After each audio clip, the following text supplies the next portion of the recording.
It is related that a pair of tricksters once saw a simpleton leading a donkey by its halter along a deserted road.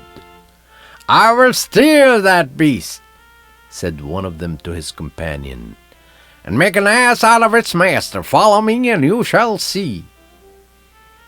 He went up behind the simpleton without a sound, and deftly loosing the halter from the donkey, placed it round his own neck.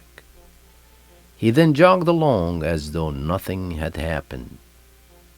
When his friend had safely made off with the beast, the thief abruptly halted and would not yield to the repeated jerks of the rope. Looking over his shoulder, the simpleton was utterly confounded to see his donkey transformed into a human being.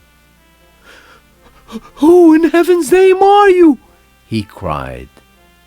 "Sir," replied the thief, "I am your donkey, but my story is marvelously strange. It all happened one day when I returned home very drunk, as was my custom. My pious old mother received me with an indignant rebuke, and pleaded with me against my evil ways.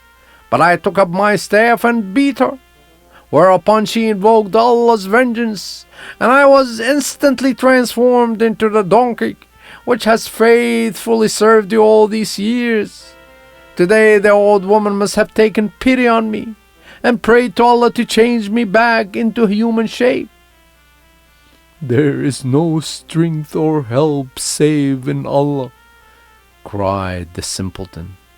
"I beg you to pardon the treatment you have received at my hands, and all the hardship you have endured in my service." He set the robber free and returned home in a pitiful state of bewilderment and dejection. "What has happened to you, and where is your donkey?"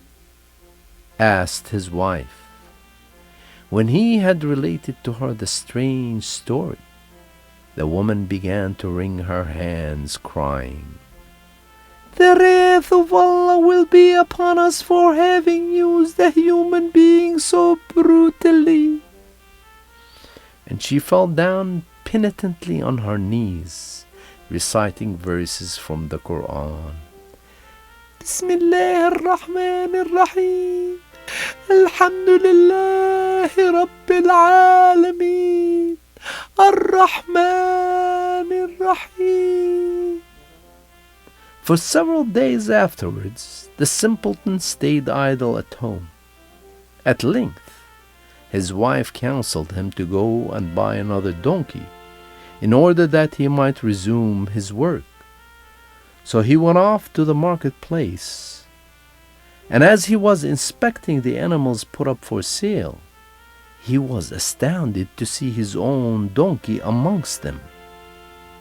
Having identified the beast beyond all doubt, the simpleton whispered in its ear, "The devil take you for an incorrigible wretch!